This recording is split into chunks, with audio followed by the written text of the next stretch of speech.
Willkommen zu einem neuen Video von der Kokon. Dieses Video ist völlig außerhalb der Reihe, aber ich habe mir gedacht, ich mache das Video mal aus aktuellem Anlass. Es geht um Wetternavigation und das ist für alle interessant, die jetzt eine längere Reise vorhaben, starten wollen über die Biskaya, über den Atlantik, wie auch immer. Und ich bin gerade auf dem Atlantik, auf dem Weg von den Azoren nach Nordfrankreich, in die Bretagne, von Terceira nach Camaret oder nach Brest und habe natürlich das Wetter analysiert und darum geht es in diesem Video, um Wetternavigation. Bevor ich tiefer in das Thema einsteige, wollte ich noch erklären den Unterschied zwischen Wetterprognosen oder Prognosesystemen und Systemen, die das Wetter darstellen, also wie Windy, wie Predict-Wind etc. Die Wetterprognosen werden erstellt durch große Rechenzentren, durch Superrechner in den USA, in Europa, in Asien und so weiter. Das europäische System, was anerkannt mit zu den allerbesten zählt, ist das ECMWF-System. Und die Amerikaner haben das GFS-System. Das sind die beiden Systeme, die ich auch immer nutze. Daneben gibt es noch andere Systeme. Und so Apps wie Windy, wie Predict Wind und so weiter, die machen im Prinzip nichts weiter, als diese Wetterprognosen zu erwerben und sie grafisch aufzubereiten und dem Benutzer zur Verfügung zu stellen. Darüber hinaus macht Predict Wind zum Beispiel ein Routing, was eine automatische Route berechnet, die aufgrund der Prognose und aufgrund der Modelle, die dahinter stecken, die bestmögliche Route ist, seglerisch, um durch das Wettergeschehen zu kommen, und zwar für alle Systeme, die dort benutzt werden. Aber sie benutzen im Wesentlichen, nehmen sie die Systeme, ECMWF, GFS nutze ich immer und andere. Und sie haben aber darüber hinaus auch das ECMWF-System noch durch eine eigene Manipulation versucht zu verbessern. Das ist das PWE-System. Und das GFS-System ist das PWG-System. Diese beiden, PWE und PWG, taugen meines Erachtens überhaupt nicht. Wetterwelt macht sowas Ähnliches. Die nehmen ein System, ich weiß gar nicht welches, verbessern es und machen eine Wetterprognose aufgrund ihres eigenen verbesserten Systems, wobei völlig im Unklaren ist, was da eigentlich passiert. Worum es in diesem Video geht, ist, ich werde das Wetter analysieren für unsere Strecke jetzt hier von den Azoren bis nach Brest oder bis nach Camaret aufgrund der Wettermodelle ECMWF und GFS und benutze das System von Predict Wind, was ich für eines der besten erachte, und werde dann darstellen, wie ich vorgehe, um so eine lange Strecke von über 1100 Meilen oder knapp 1200 Meilen, wie ich da analysiere und was ich mache, um die besten Möglichkeiten zu eruieren. Mit Predict Wind kann man nicht nur, und das sei ganz kurz angemerkt, nicht nur ein Wetterrouting machen, sondern man kann auch ein Departure Planning machen. Das heißt, welche Tage sind die besten, um loszufahren, aufgrund von mehreren Analysen, die sie machen. Darauf gehe ich jetzt mal nicht ein, sondern wir haben uns festgelegt, am 12. Juni loszufahren. Das ist heute. Wir sind heute losgefahren. Das bin ich alleine auf der Kokon. Und neben mir oder knapp hinter mir gerade ist jetzt der Thomas auf seiner ILO auch alleine. Und wir beide fahren im Konvoi diese 1200 Meilen in die Bretagne, was schon mal eine ganz interessante Sache ist. Über die Reise selbst werde ich separat berichten. Und wenn Leute meinen Kanal kennen, werden sie sich fragen, wieso mache ich jetzt eine Atlantiküberquerung? Ich bin doch gerade erst in Trinidad gewesen. Ja, das stimmt. Ich bin aber mit meinen Videos ein Jahr hinterher und Von daher sind wir jetzt quasi mal einen Sprung in die aktuelle Zeit. Und die normalen Videos gehen dann später wieder weiter. Zwei Sachen werde ich noch erwähnt haben, die mir wichtig erscheinen. Erstens, eine Routing ist ein Vorschlag. Den muss man nicht befolgen. Und ich glaube, ich habe ihn in den seltensten Fällen genau so befolgt, wie er vorgeschlagen wurde, sondern ich habe mir aus den verschiedenen Routings aufgrund der verschiedenen Modelle ein eigenes Bild gemacht und werde dann entsprechend mein eigenes Routing machen. Aber die Vorschläge sind zum Teil nicht schlecht oder zum Teil sehr gut sogar. Manchmal sind sie auch etwas komisch, sagen wir es mal so. Das ist das Erste. Und das Zweite ist, diese Analyse, die mache ich jeden Tag zweimal, weil PredictWind macht zweimal am Tag eine aktuelle Prognose und deswegen mache ich das, was ich jetzt hier zeige, zweimal am Tag. Bevor ich loslege, ist mir noch eins wichtig. PredictWind habe ich bezahlt. Ich werde nicht gesponsert und nichts. Und es ist einfach nur das System, was ich nutze, was ich jetzt hier zeige. Aber das hat nichts. Ich werde nicht gesponsert oder irgendwas von irgendjemandem. Sondern ich zeige nur meine Erfahrung mit dem System, was ich nutze, jeden Tag nutze. Ich wollte mal zeigen, wie wir ein Wetterrouting machen, wenn wir eine größere Strecke vor uns haben. Hier zum Beispiel von dem, was wir morgen machen werden. Morgen ist der 12. Juni. Wir fahren also vom 12. Juni um 11 Uhr ab, ungefähr so habe ich das hier mal eingegeben, von den Azoren, nämlich von Terceira bis nach Brest. Und zunächst einmal schaue ich mir an, wie der Atlantik insgesamt aussieht. So mache ich das, wenn wir hier Wetteranalysen machen, den gesamten Atlantik angucken, wie sich das Wetter entwickelt. Also wir fangen mal an. Und zwar hier ist mit dem System ECMWF und ich schaue mir den Wind an. So, also wir sehen auf dem Atlantik, hier ist ein Tief, da ist ein Tief und so weiter. Und wie entwickelt sich das mit der Zeit, wo wir voranschreiten? Wir haben da oben dieses Tiefdruckgebiet, das erwischt uns vielleicht noch mit seiner Front. So am 14., das steht immer hier unten links. Dann geht es weiter. Ich mache hier das Feld einmal zu, das steht noch. Dann gibt es einen Starkrundbereich, der ist hier. Jetzt ist es nochmal zu nah. Zack. Das ist dieser Bereich, den werde ich vorhin später nochmal genauer zeigen. Bei ECMWF, das ist unser Referenzsystem und das beste System meines Erachtens, sieht man das klar. Und bei GFS sieht man das genauso. Also das stimmt überein. Das ist schon mal relativ klar, dass das kommt. Und zwar werden wir das ungefähr am 16. haben. Ja? So, und dann, ich gehe mal hier raus. So, dann geht es weiter.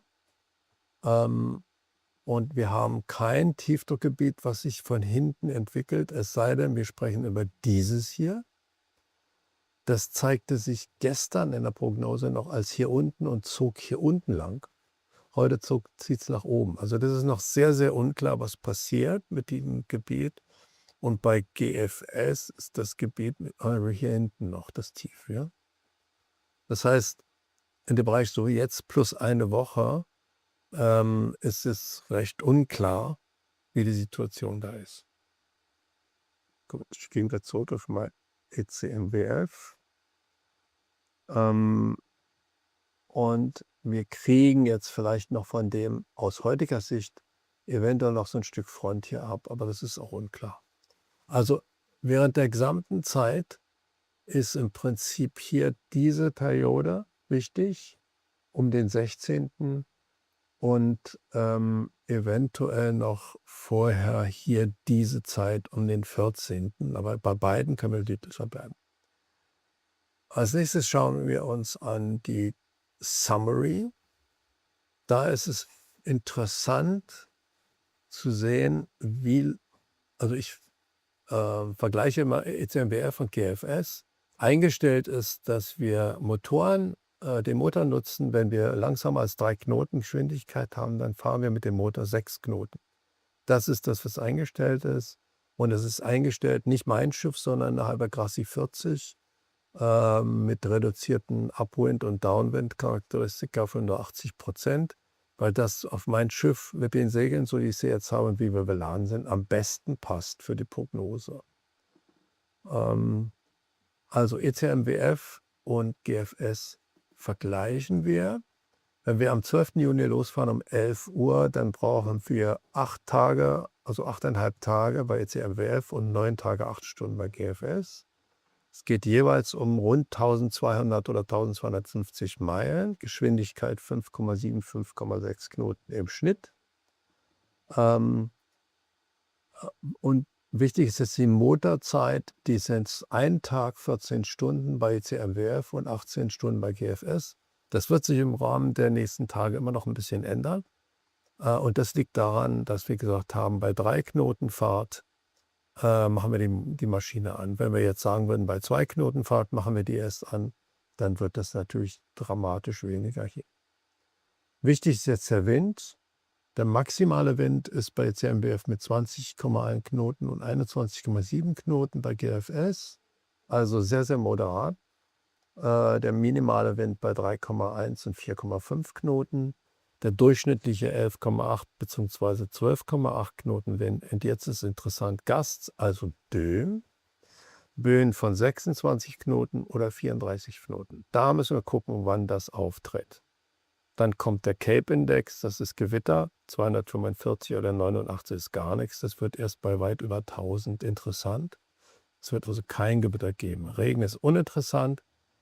Upwind-Zeit 1% oder 22%. Diese 22% kommen aus der Unsicherheit ganz am Ende, weil GFS sagt schon einen Nordostwind voraus in der Biskaya oder am Ende der Biskaya, während ECMWF noch von Südwesten oder südlichen Winden ausgeht. Ja? Also wenn man sagt, die ECMWF hat eher recht, dann würden sich diese 22% weiter unten einordnen, nämlich in Reaching. Und Reaching heißt halber Wind, Raumerwind. Das sind hier 40%, hier 18%. Wenn ich die dazu rechne, haben wir auch hier wieder 40%. 60% Downwind, also vor dem Wind oder achterlicher Winde. Jetzt die Zeit, wo der Wind kleiner als 8 Knoten ist, sind 26 oder 15%. Das heißt, da haben wir schon ein bisschen flaue Winde. Das hat man ja auch gesehen. Immer wieder diese dunklen blauen Flächen da auf dem Bild. 8 bis 20 Knoten, das ist eine sehr gute, gesunde Winde für uns, 72 oder 78%. Und nur 2 oder 7% von 20 bis 30 Knoten. Und das ist am 16. der Fall, wo hier diese starken Winde auftreten. Das kann ich nachher nochmal zeigen. Dann geht es um die Welle. Also kleiner als 1 Meter Welle ist bei ECMWF 20% und hier 7%. Also relevante Zahlen, also ganz flache See. 1 bis 2 Meter 52 und 61%. Das ist wenig Welle auf dem Atlantik. Und 2 bis 3 Meter haben wir bei 29 und 11%. Also wir haben recht gute Bedingungen, was die Welle angeht, und nichts ist über 3 Meter. Ne? So, wenn wir jetzt die Graphen ansehen, das ist hier der Bereich, wo Sie alle einig sind, alle Systeme hier oben, das sind die Analysesysteme, Prognosesysteme, ECMWF und GFS ist schwarz und grün. In den ersten Tagen bis ungefähr hierhin, bis zum 15., 16. sind sich alle einig und dann geht es wild durcheinander.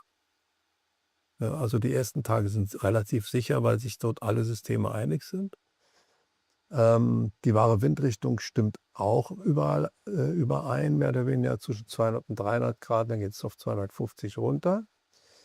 Dann, was hier interessant ist, der wahre Windwinkel, das heißt, welchen Wind haben wir an Bord? Und wir werden den Wind haben aus Steuerbord um die 150 Grad, beziehungsweise aus Backbord um die 150 Grad. Das heißt, wir segeln bis hier hinten hin mit Raumwinden. Ja, bis zum 18., 19. Und dann geht es wüst durcheinander. Da wissen wir noch gar nichts. Regen ist uninteressant, ähnlich viel. Cape-Index auch sehr klein mit 250, habe ich gesagt. Temperaturen gehen runter. Das ist nicht anders zu erwarten. Der Druck geht auch runter. Und jetzt ist das Wichtige die Wellenhöhe. Die Wellenhöhe ist mit 1 Meter, 1,50 Meter ganz, ganz gering.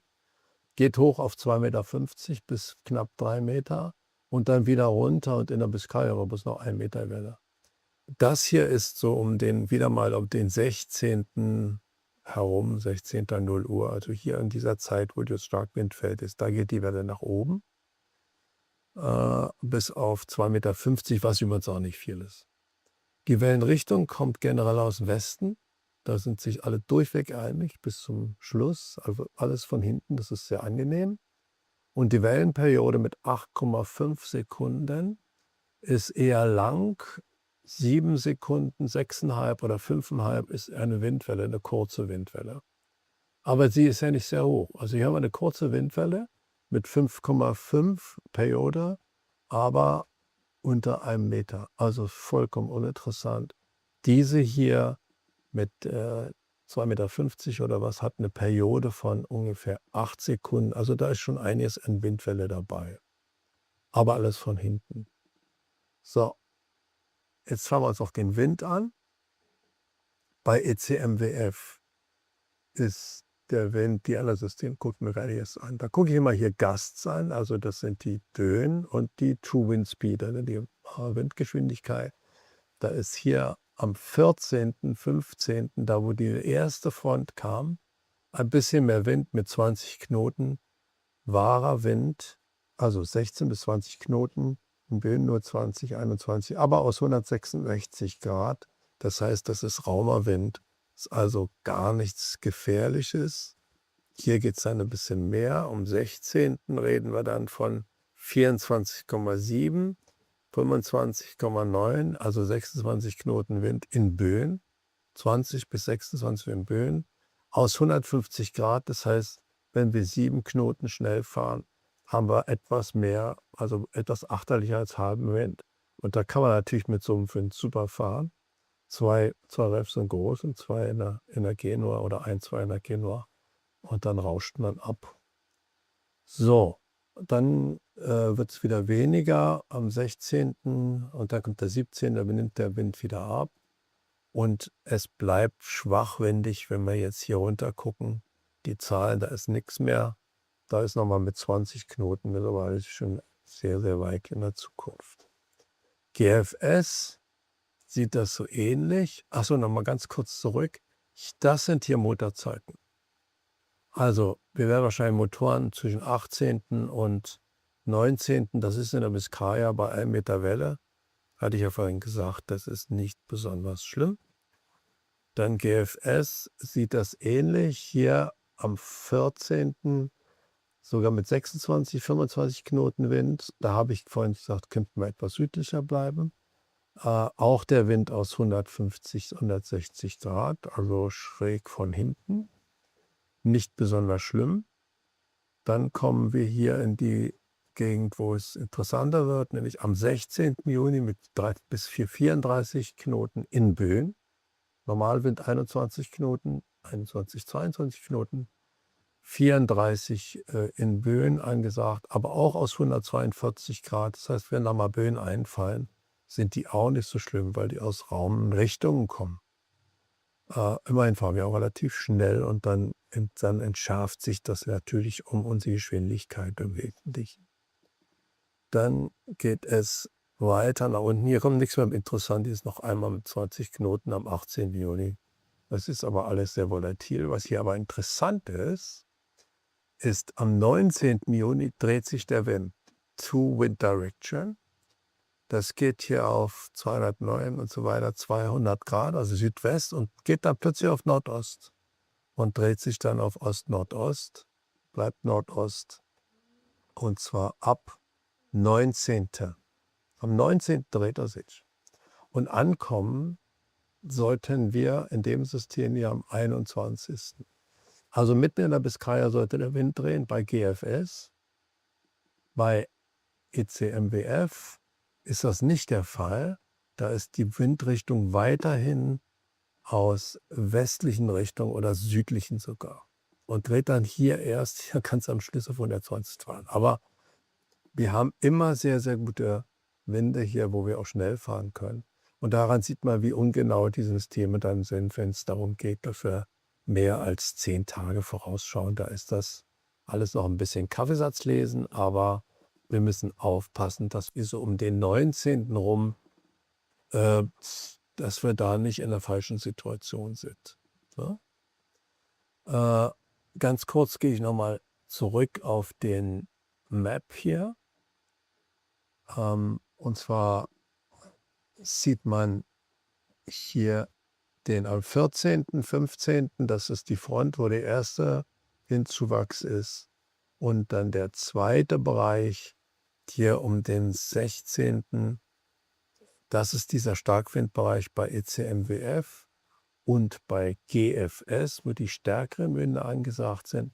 Aber wenn wir da nicht da oben drin sind, sondern hier unten bleiben, ne?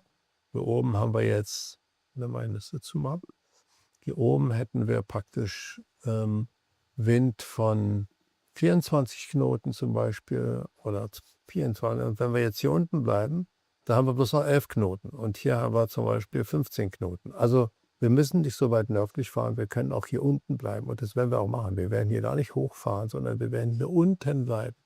Und das ist das, was wir auch selber entscheiden. Wir richten uns also nicht nach dieser prädikten Prognose oder nach den vorgeschlagenen Wegen, sondern wir verstehen das alles und wir bleiben trotzdem in dem Bereich hier unten. Und werden natürlich alle 12 Stunden mal ein Update machen und alles wieder von vorne sozusagen diskutieren. Was ich noch zeigen wollte als letztes sind die Wellen. Da habe ich ja gesagt, sind recht niedrig. Ich zoome mal raus, um zu zeigen, wo starke Wellen sind. Hier oben zum Beispiel. Ja? Da haben wir Wellenhöhen von 4,50 Meter. Das Gelbe sind dann 3,50 Meter. Und hier unten haben wir 2,60 Meter und so weiter. Also rot oder so rötlich-orange ist mehr Welle. Jetzt gehe ich mal raus auf unsere Route. Und da sehen wir, dass auch hier in dem Bereich haben wir die Welle von 3,3,10 Meter. Ja? Und hier unten, da wo wir eigentlich hinwollen, sind es nur noch 2,40 Meter. Oder vielleicht sogar, vielleicht sogar etwas tiefer. Da wird es dazwischen. Ach, IFS, jetzt hat er leider umgeschaltet. Warum weiß ich nicht? So, hier unten von 2 Meter. Also wir müssen da nicht hin, in diesem Bereich. Ne? So. Und uns erwischt auch, wenn wir jetzt, warte mal zu, wenn wir die gesamte Strecke anschauen, werden wir keine Bereiche haben, wo wir viel Welle haben werden. Da erwischt uns ein bisschen was, aber auch da habe ich gesagt, können wir ein bisschen gütlicher bleiben. Da kommt am 16. dieses Feld. Und dann ist die Welle, wie gesagt, sehr niedrig bis zum Schluss. Und die Richtung hier ist immer so westlich-südwestlich. Das sind hier diese Wellenbewegung, die man hier angedreht hat. So, ich hoffe, dass das ein bisschen was gebracht hat. So machen wir unsere Analysen alle 12 Stunden. Und das ist die Grundlage für die gesamte Planung einer solchen Überfahrt. Natürlich machen wir vorher das, was es hier noch gibt, dieses Departure Planning. Da kann man festlegen, an welchem Tag möchte man analysieren und dann die Folgetage, zum Beispiel 4 Tage oder sowas. Welche Tage sind dann erst einmal generell günstig? Welcher von den 4 Tagen, die sich da andeuten, ist der günstigste Tag, um loszufahren? Und dann nimmt man den und geht dann in solch eine detaillierte Analyse, wie ich sie jetzt hier gezeigt habe. Jetzt bin ich nochmal auf den 16. gegangen hier. Das ist immer noch dieser Bereich mit dem starken Wind. Und sowohl bei GFS als auch bei ECMWF. Ich gehe mal auf GFS, weil er da ausgeprägter ist. Und das ist die Prognose übrigens vom nächsten Tag. Und was ich jetzt mache oftmals ist, ich schließe einen Bereich aus, nämlich genau den hier, wo zu starke Winde sind und sage, mach bitte das Wetterrouting ohne diesen Bereich. Das mache ich folgendermaßen, indem ich hier oben rauf gehe und setze eine sogenannte Boundary, Create Boundary. So. Und so mache ich das. Und da wird jetzt genau dieser Bereich definiert, ja, wo ich sage, den Bereich bitte nicht berücksichtigen. So. Ups, das war jetzt nicht genau auf eine Route gekommen. So. Und damit der jetzt nicht oben, also wenn ich jetzt wieder zurückgehe, dann kann es sein, dass das Routing oben rum geht. Also ich mache jetzt hier so einen richtig großen Brei und sage, da sollst du bitte überhaupt nicht reingehen. Dann wird das praktisch nicht mehr berücksichtigt. Und gehe dann hier zurück und schließe die Boundary. So, der Bereich wird erst beim nächsten Mal beim Routing ausgespart. Und das ist, wie gesagt, genau der Bereich, wo wir in diesen starken Wind am 16. reinkommen. Ne? Ich kann sogar noch ein bisschen weiter nach unten ziehen, wenn ich möchte, kann sagen, okay, das machen wir mal, ja, machen wir mal hier, so nicht allzu sehr. Ne? Den kann ich so ein bisschen ausweiten noch und sagen, das da ist ein Bereich, den bitte nicht berücksichtigen. So, und muss jetzt nochmal, Edit Boundary muss ich jetzt schließen. Die Boundary wird jetzt berücksichtigt beim nächsten Routing. Das mache ich jetzt wieder zu. Und in der Offshore-Version ist es so, dann kann ich sagen, wenn ich Download mache, dass er nur noch